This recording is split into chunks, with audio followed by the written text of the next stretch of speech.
Assalamualaikum warahmatullahi wabarakatuh. Innal hamdalillah nahmaduhu wa nasta'inuhu wa nastaghfiruh wa na'udzu billahi min syururi anfusina wa min sayyiati a'malina. May yahdihillahu fala mudilla lahu wa may yudlil fala hadiya lahu. Asyhadu an la ilaha illallah wahdahu la syarika lah wa asyhadu anna Muhammadan abduhu wa rasuluh.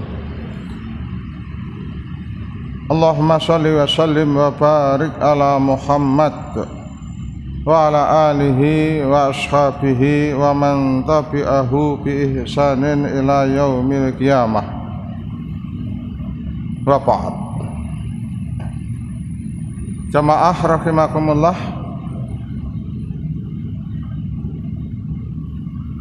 pada kesempatan pagi ini kita sampaikan mengenai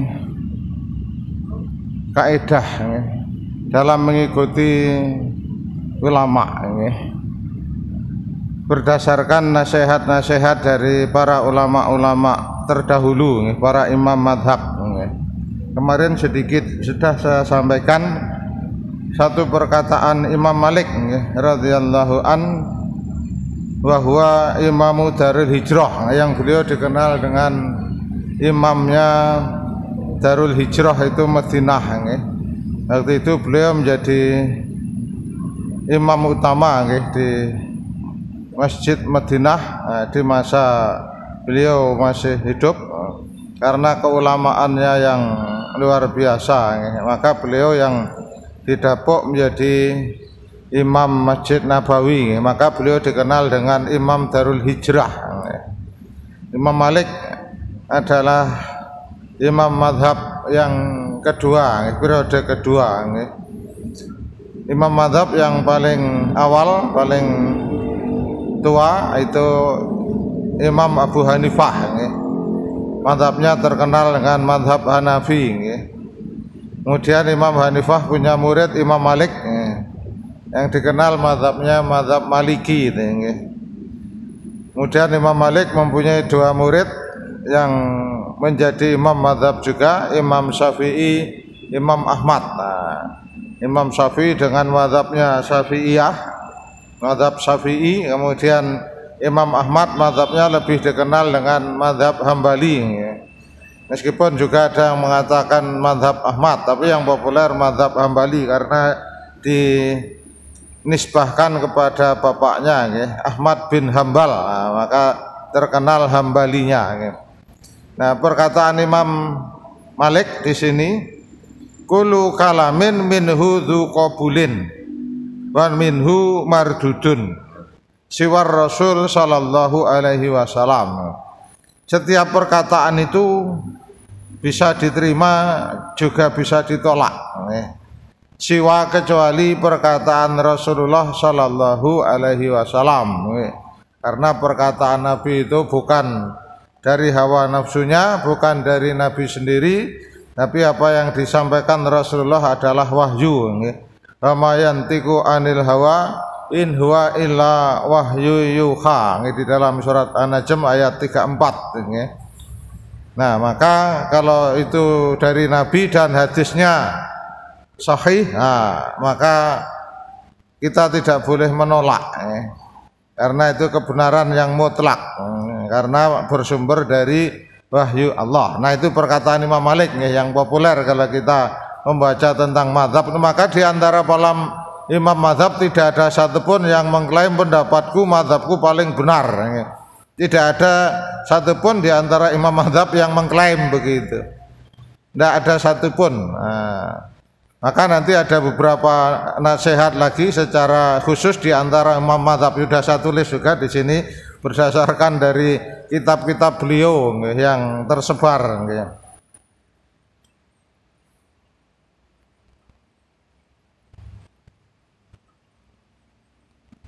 Perkataan Syekh Utsaimin, kalau ini ulama modern nggih, yang pernah menjadi mufti Arab Saudi Arabia nggih.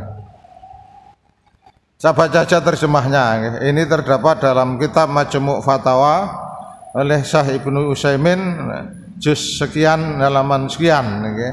Saya baca saja terjemahnya nggih. Janganlah kamu menuruti perasaan nggih.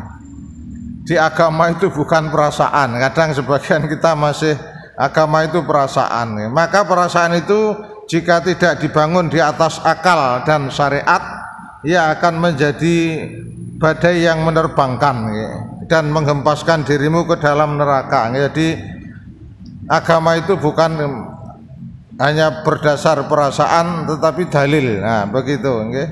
Juga perkataan Syekh Albani, ad-dinu laisa bil aqli wala bil atifah nggih. Agama itu bukan berlandaskan akal dan perasaan tadi nggih. Inama bittibai ahkamillah fi kitabihi wa ahkami rasulihi fi sunnatihi. Nah, tetapi agama itu mengikuti hukum-hukum Allah fi kitabihi, yang ada di dalam kitabnya Al-Quran, dan hukum-hukum yang telah disampaikan oleh Rasulullah Sallallahu Alaihi Wasallam dalam sunnahnya. Silsilatul Huda wan Nur, ini satu kitab yang ditulis oleh Syekh Albani, nomor halaman sekian. Nah, kemudian juga firman Allah, ini semuanya berdasarkan firman Allah di sini. Surat Al-Isra ayat 36 ini sangat populer. Wala takfu ma laisa laka bihi ilmun. Janganlah kalian mengikuti sesuatu yang kalian tidak tahu ilmunya. Pokoknya ikut saja. Taklid, taklid itu tidak boleh. Pokoknya ikut Pak Yainya begini, begini, begitu, begitu. Innas sam'a wal basara wal fu'ata kullu ulaika kana anhu mas'ula. Karena semuanya itu akan dipertanggungjawabkan, ya. Pendengaran kita, penglihatan kita, hati kita, pikiran kita, semua itu akan diminta pertanggungjawaban, ya. Maka ketika kita tidak tahu, diam. Nah, ini yang sering saya sampaikan ketika kita mendapat share di WA itu, orang yang tidak paham pokoknya dapat kayak masalah agama sebar saja, dia tidak tahu apakah itu benar tidak. Maka sering saya sampaikan, hati-hati, jangan hanya sekedar nge-share. Kalau itu benar ya kebaikan, tapi kalau ternyata itu keliru, nah maka saya sering mendapatkan pertanyaan, ini benar tidak Ustaz? Nah, kalau tidak, ya jangan, tidak benar, ini tidak ada dalil, maka jangan ikut nyebar, menjadi dosa jariah. Nanti kita nyebarkan, sebarkan, nah itu menjadi dosa jariah. Maka berhati-hati, kalau sudah masalah agama, ketika kita tidak paham, tanya. Fas'alu ahlad dzikri in kuntum la ta'lamun, dalam ayat. Bertanyalah kepada yang paham, yang mengetahui. Jika kamu memang tidak paham, tidak tahu, ya, biar kita tidak sesat. Nah, kemudian nasihat beberapa imam madhab yang sudah saya tulis. Sebentar.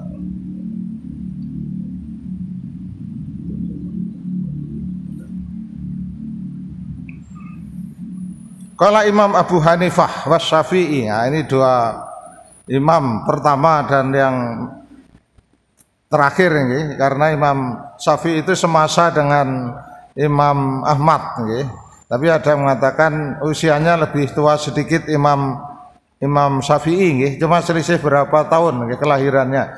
Dua-duanya muridnya Imam Malik. Idza shahhal haditsu fahuwa madhhabi. Nah, ini perkataan yang sangat populer sekali. Jika hadis itu sahih, maka itulah pendapatku. Nah, itu ya. Kalau hadis itu sahih, ya itulah pendapatku. Karena ceritanya Imam Syafi'i dan juga Imam Madhab, ketika tidak bertemu dengan dalil, belum menemukan dalilnya, beliau kan beristihad, berpikir, merenung, istihad. Nah, istilahnya istihad.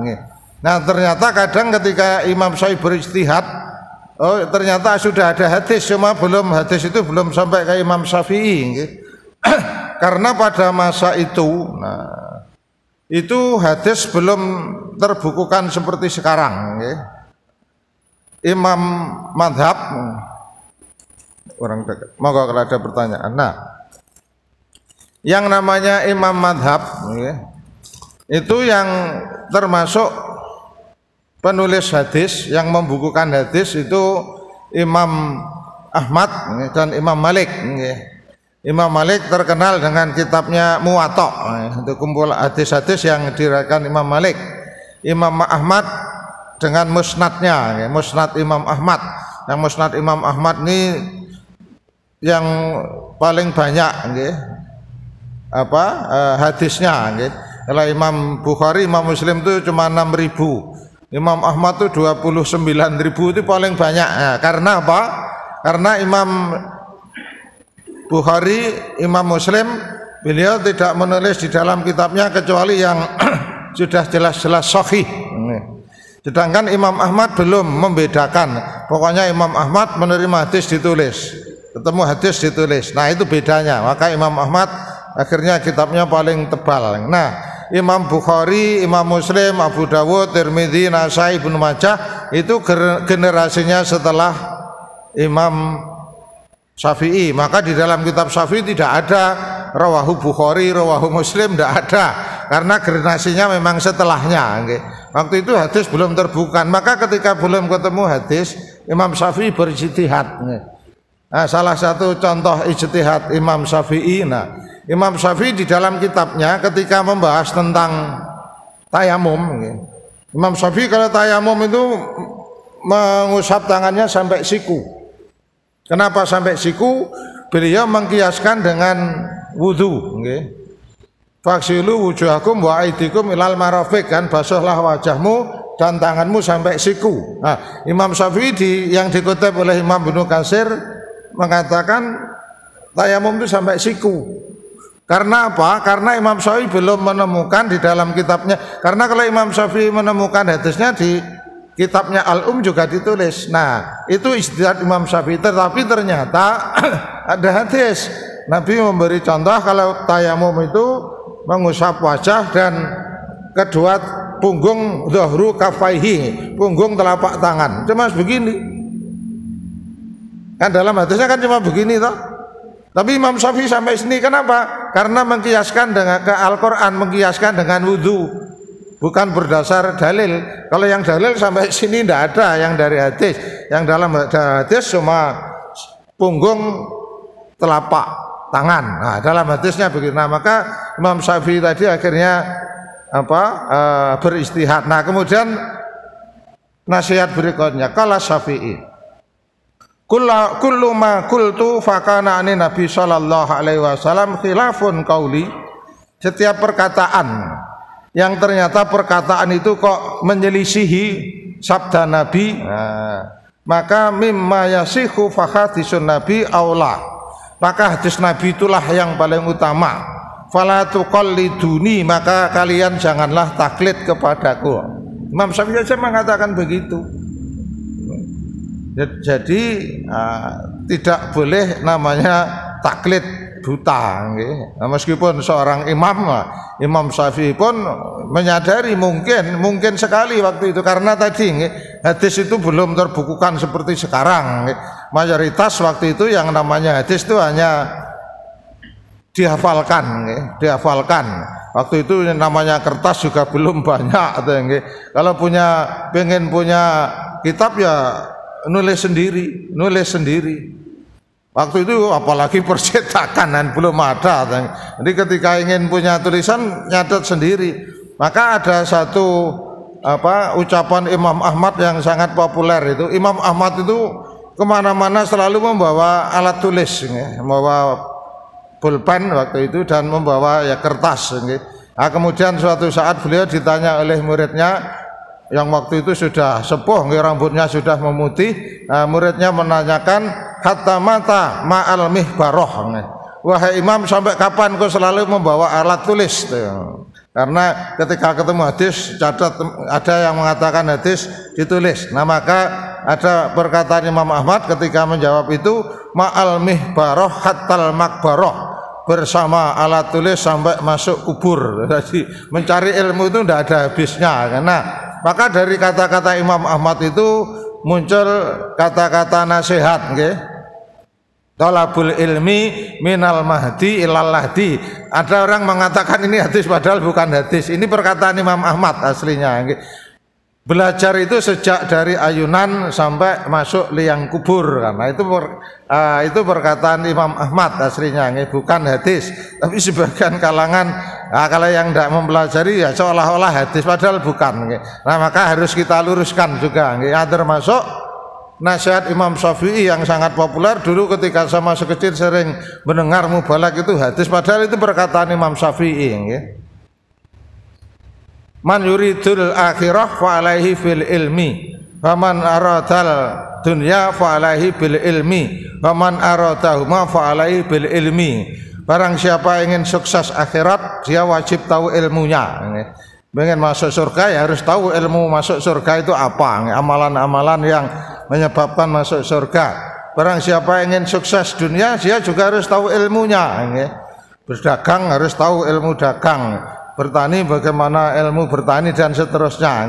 Naman aradahuma fa alaihi bil ilmi, barang siapa juga ingin sukses kedua-duanya fa alaihi bil ilmi. Nah itu nasihat Imam Syafi'i. Tapi dulu saya sering mendengar para mubalak itu hadis, tapi juga tidak menyebutkan riwayat siapa. Tapi setelah saya belajar, oh ternyata itu bukan hadis, itu perkataan Imam Syafi'i. Nah begitu.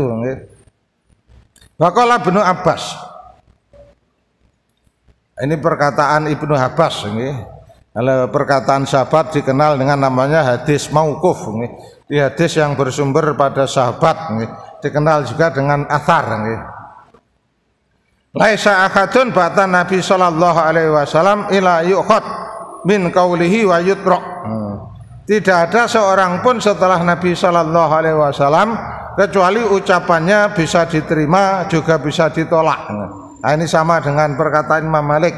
Wah, Imam Malik ternyata mengatakan tadi yang saya sampaikan di depan itu bersumber dari Ibnu Abbas, karena di sini yang meriwayatkan ini juga Imam Malik. Jadi kalau perkataan sahabat itu juga harus ada perawinya, ada perawinya. Di sini yang meriwayatkan Imam Malik juga, rawi Imam Malik. Waqala Ahmad.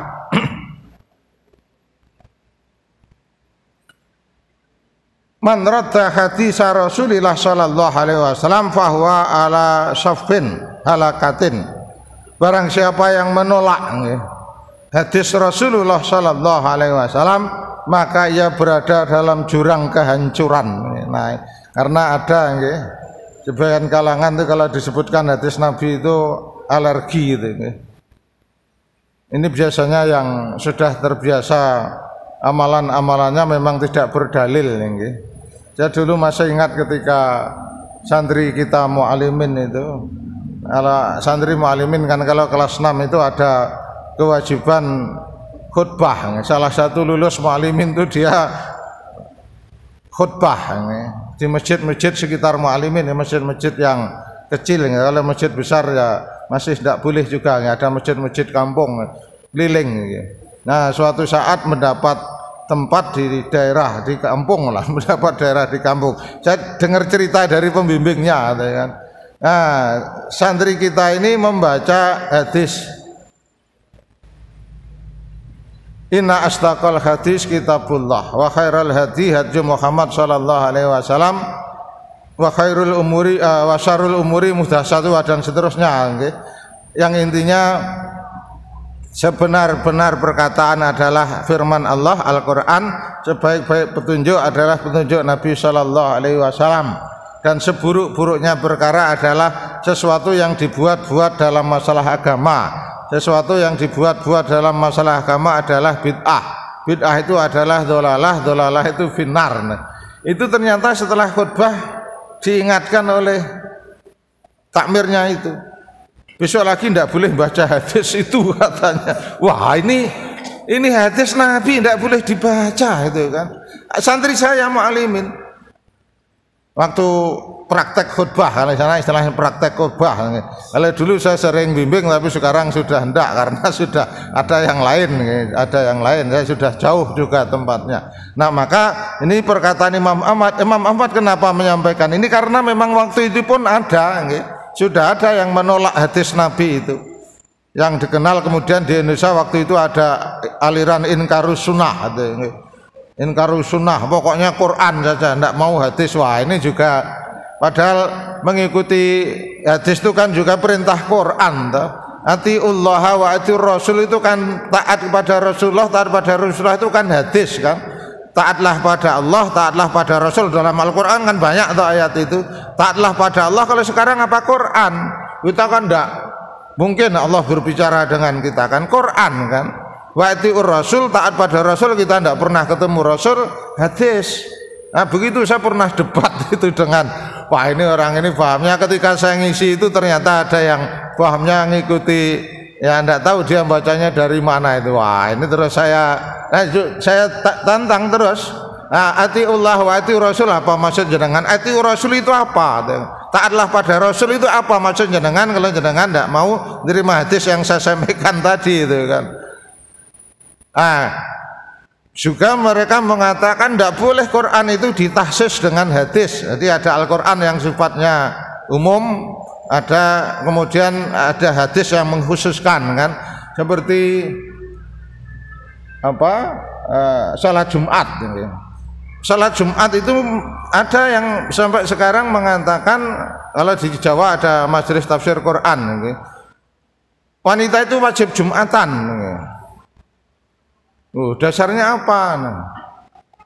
Ya ayyuhalladzina amanu idza nudiya lisholati min yaumil jumuah. Itu kan ya ayyuhalladzina amanu itu menunjukkan laki-laki perempuan kan. Perempuan berarti juga wajib loh. Itu kan sudah ada tahsisnya di dalam hadis kan. Al-jumu'atu hakun wajibun ala kulli muslimin illa arba'. Jumat itu wajib atas setiap muslim yang sudah balik kecuali 4. Wanita, sakit, budak, anak kecil. Di sana sangat jelas disebutkan wanita. Itu kan hadis, tidak boleh ditahsis dengan Quran. Nah, sekarang saya tantang. Pernah makan ikan enggak? Ya pernah. Disembelih enggak? Ya enggak, bangkai itu enggak boleh dimakan gitu kan.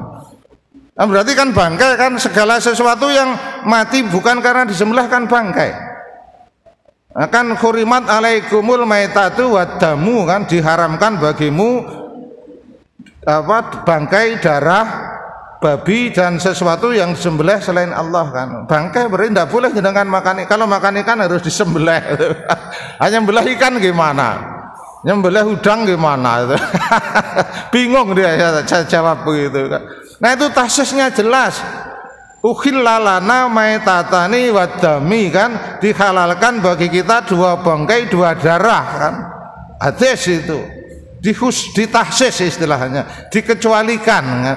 Dikecualikan bangkai yang halal itu adalah al-hut wal jarad, bangkai ikan dan bangkai belalang, karena waktu itu yang namanya belalang itu banyak dan itu dikonsumsi. Karena belalang juga tidak mungkin disembelih, dan itu ternyata bukan hanya belalang, segala sesuatu yang darahnya tidak mengalir itu tidak wajib disembelih.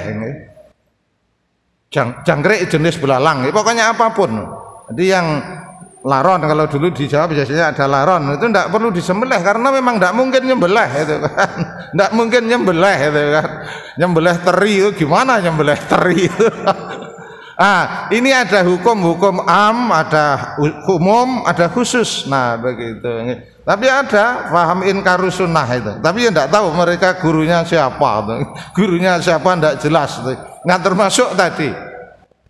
Ketika masalah Jumat tadi kan, ya ayyuhalladzina amanu idza nudiya lisholati min yaumil jumu'ati fas'au ila dzikrillah wa dzarul bai'. Nah, kalau jenengan konsisten dengan ayat itu, nah kan di sana, wahai orang-orang beriman, kalau sudah dikumandangkan adzan maka segeralah ke masjid untuk beribadah, tinggalkan jual beli.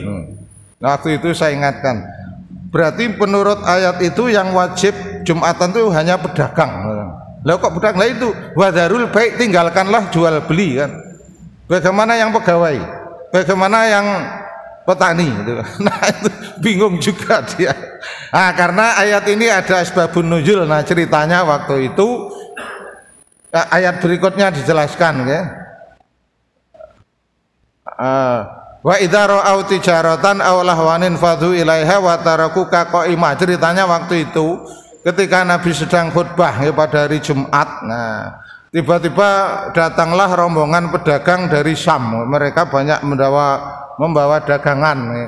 Maka pedagang-pedagang kecil itu pada bubar. Ya. Wa tarakuka qa'imah, mereka meninggalkanmu Muhammad ketika kamu berdiri khutbah. Jadi Nabi itu waktu khutbah ditinggal itu oleh pedagang itu kan, karena rebutan barang dagangan tadi kan. Maka di ayat itu yang disebutkan hanya wadarul bai', tinggalkanlah jual beli. Yang petani ndak rebutan, wong dia petani ndak ada hubungannya kan. Nah maka disebutkan dalam ayat itu wataraku qaima, mereka meninggalkanmu dalam keadaan berdiri khutbah. Waktu itu di dalam hadis, nah yang ikut masih bertahan mendengarkan khutbah Nabi hanya 12 orang, yang lainnya bubar karena rebutan dagangan tadi itu. Nah, maka di ayat situ yang disebutkan tinggalkanlah jual beli tadi disebut secara khusus. Nah, waktu itu karena yang bermasalah adalah jual belinya. Nah, maka di dalam kaidah tafsir, nah ayat ini al-khas bimaknal am. Ayat ini khusus tapi maksudnya umum. Di apapun yang sifatnya duniawiyah tinggalkan untuk segera beribadah kepada Allah. Nah, maka memahami Al-Qur'an juga tidak hanya sekedar faham terjemah, tapi ada ilmu-ilmu yang harus dikuasai. Di dalam Quran sangat banyak bahasa-bahasa kiasan. Bahasa kiasan, kemudian di sana ada kaidah am, ada kaidah khas. Nah, di sana ada satu kaidah al-am bi maknal khas atau sebaliknya al-khas bi maknal am. Ini kalau orang yang tidak termasuk tadi bangkai tadi itu am, tetapi ada tahsis. Nah, ada juga di dalam bahasa kita juga begitu. Kadang disebutkannya umum tetapi maknanya khusus. Contoh bahasa kita, sate kambing. Yang di sate kambingnya atau dagingnya. Nah, ini di dalam Quran juga begitu. Jadi ada kata-katanya itu umum, tetapi yang dimaksud khusus. Ya kan, dalam bahasa kita begitu, sate ayam. Apakah ayamnya semua jadi sate? Enggak.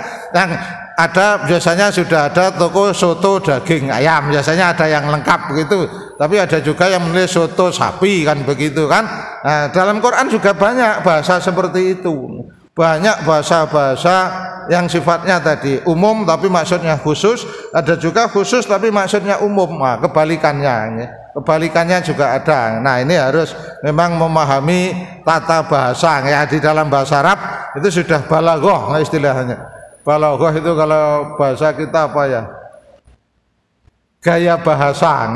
Di bahasa kita kan ada sifatnya hiperbola, sifatnya menggedekan, datanglah ke istanaku, itu hiperbola kan, atau sebaliknya yang merendahkan, mampirlah ke gubukku kan, maksudnya rumah kan sebetulnya. Tapi ada yang menggedekan, hiperbola tadi, tapi ada juga yang sebaliknya mengecil. Di Quran sangat banyak seperti itu. Ini gaya bahasa Quran begitu. Maka memahami nas, nah itu tidak hanya sekedar faham bahasanya, terjemahnya, tetapi di belakang itu ada banyak. Nanti ada asbabun nuzul, ada juga tadi umum khusus, nanti juga ada sebab-sebab tertentu yang lain ya. Satu lagi perkataan Imam Ahmad ya. Ini yang sangat di sini. Waqala Ahmad, la tuqallidni, janganlah kalian taklid padaku, wala tuqallid Malikan, juga jangan taklid kepada Imam Malik, wala Syafi'i, juga jangan taklid kepada Imam Syafi'i, tetapi khud min haitsu akhadhu, ambillah dari mana mereka mengambil. Maksudnya apa? Dalilnya apa? Harus tahu dasarnya. Oh, kenapa kesimpulan hukumnya begini? Oh, dalilnya ini. Kenapa begitu? Oh, dalilnya ini. Nah, itu memang kita dituntut untuk selalu belajar, kita dituntut untuk selalu belajar agar apa yang kita amalkan, apa yang kita kerjakan itu betul-betul berdasarkan ilmu, berdasarkan kalau ibadah ada dalil, bukan hanya sekedar ibadah. Yang orang-orang awam sering ketika diingatkan itu, masa ibadah aja tidak boleh, wah itu susah kalau sudah begitu. Yang sering saya sampaikan, ibadah itu aslinya tidak boleh. Nah, sehingga ada contoh, ada perintah dari Allah dalam Quran atau dari Nabi, dari hadis-hadis Nabi. Nah begitu, saya kira begitu. Kalau ada pertanyaan, kalau ada, kalau tidak ada dianggap cukup. Oh ada. Kalau ada yang bertanya monggo. Oh monggo Pak, di bawah maju aja. Oh ada beberapa pertanyaan ternyata.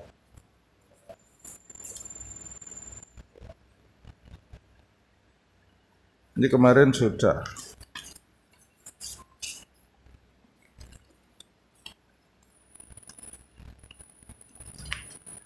Sisakan waktu 57 menit. Ini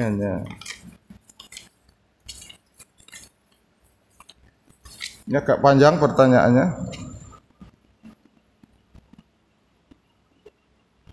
Penjelasan tentang istilah apa ini? Haul gitu. Apakah ada dalil karena ada pelaksanaan acara ini menyebutkan ulama-ulama termasuk memiliki garis Habib nih ini. Habib. Wow. Nah, sudah ada tulisan, saya sudah pernah membahas itu. Saya jelaskan dulu apa sih itu Habib. Habib itu muncul istilah itu juga jauh. Ketika sahabat Ali masih hidup, Hasan Husain masih juga istilah itu tidak muncul.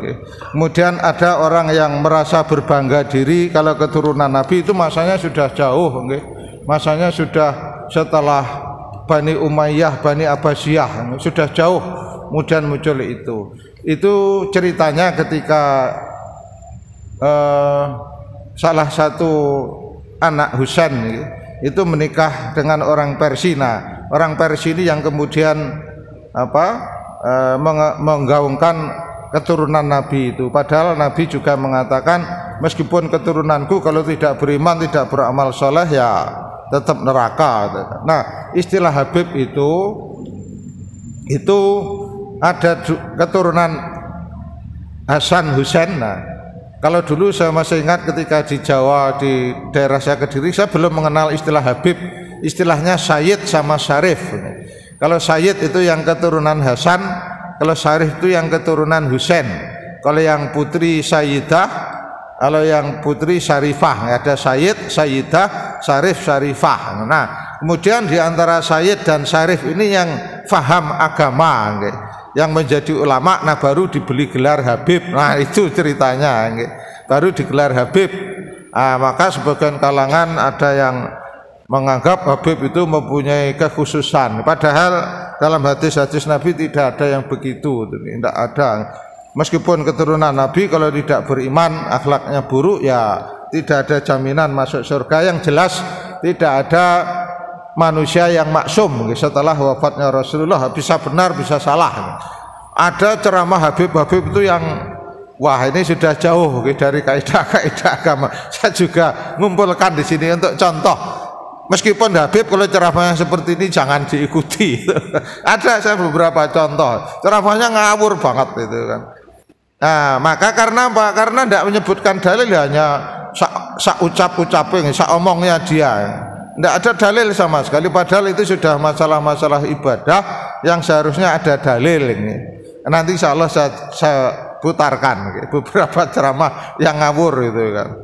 Begitu. Kemudian yang kedua tentang akikah, ada yang saya temui pelaksanaannya ada memotong sapi sebagai pengganti kambing dengan catatan akikoh itu untuk 7 orang. Nah, ini dikiaskan, okay. Jadi di dalam ibadah itu la qiyasa fil ibadah, okay. Dalam hadisnya sangat jelas akikoh itu Nabi cuma kambing, yang laki-laki 2 sunnahnya, tapi 1 juga tidak masalah kalau memang berat, tidak punya uang, 1 tidak apa-apa. Tapi kalau perempuan memang sunnahnya 1, okay. Dalam hadisnya sangat jelas itu kan. Untuk bayi perempuan 1 kambing, bayi laki-laki 2. Kalau kemudian akikoh 1 sapi untuk 7 orang, ini tidak ada dalilnya, ya. Karena tadi yang sering saya sampaikan la qiyasa fil ibadah, tidak ada kias dalam ibadah. Ini tidak ada dalil ini. Tidak ada satupun dalil ini. Kemudian yang berikut, bagaimana cara kita menjelaskan dengan keluarga bahwa aktivitas selamatan 3 hari 7 hari itu tidak ada. Ya, ini memang perlu pemahaman, gitu. Nah, ini memang diajak ngaji, Pak. Kalau tidak diajak ngaji susah, gitu. Jadi menjelaskan tentang kaidah-kaidah dalam beribadah, gitu, dalam beragama, gitu. Karena tadi ini yang 3 hari 7 hari itu kan sudah ghairu maqulil makna, gitu. Sesuatu yang tidak bisa dicerna dijelaskan akal, gitu. Maka hal-hal yang tidak bisa dicerna oleh akal itu perlu dalil, ini. Maka ketika tidak ada dalil, nah kita tidak perlu melaksanakan. Maka ini bisa jatuh ke dalam bid'ah. Nah, untuk menjelaskan ini ya tentu dengan pemahaman yang benar, okay. Nah, kadang kalau kita tidak bisa menjelaskan, nah mungkin minta tolong, okay, siapa yang bisa memahamkan, karena memang sulit, Pak. Menjelaskan seperti itu sulit. Saudara-saudara saya juga masih banyak yang seperti ini. Saudara kandung saya yang fahamnya beda juga banyak, ada beberapa, tapi secara umum sudah tidak melakukan itu. Tapi ketika orang tua kita wafat, nah karena alhamdulillah yang wafat ibu saya dulu, ketika ada bapak, kan bapak memang keras dalam masalah itu. Ketika meninggal ya sudah tidak ada apa-apa, tidak ada apa-apa sama sekali.